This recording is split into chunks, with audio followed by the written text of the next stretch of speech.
Le ministère des Affaires étrangères vient de refaire son système de conseil aux voyageurs sur Internet. On en parle avec Harold Iman, spécialiste géopolitique pour BFM TV. Harold, quelle est la nouveauté de ce site qui est fortement consulté par les citoyens?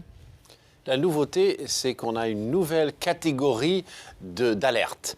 Donc, dans le conseil aux voyageurs, tout ce qui est vert, c'est allez-y, il n'y a pas de problème.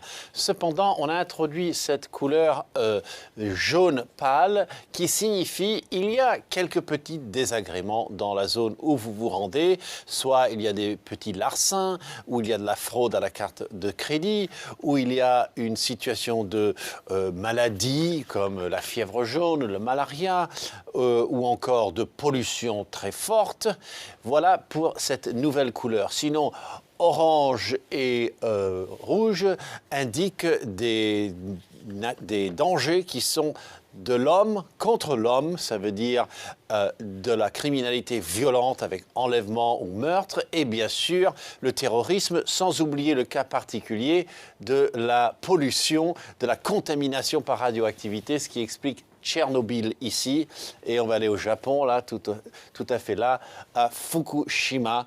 Là aussi, il y a un point rouge. Alors, on va regarder ce que ça produit pour certains pays. La Tunisie, eh bien, voilà, cette nouvelle classification a permis de dégager cette côte verte qui, avant, était amalgamée avec l'arrière-pays. Donc, la côte verte va très bien et on va tout à fait jusqu'à la frontière algérienne et on voit que là-bas, il y a de l'activité Al-Qaïda. Donc, évidemment, n'y allez pas. C'est totalement décommandé. Alors, si on projette tout le Moyen-Orient, vous voyez, et l'Afrique du Nord, vous voyez que le Maroc est totalement vert et vous voyez aussi que d'autres zones sont entièrement rouges. L'Algérie ne s'en sort pas très bien. Et de toutes les façons, le Quai d'Orsay reste imperméable à toute critique. La liste est la liste, la carte est la carte, et puis c'est tout.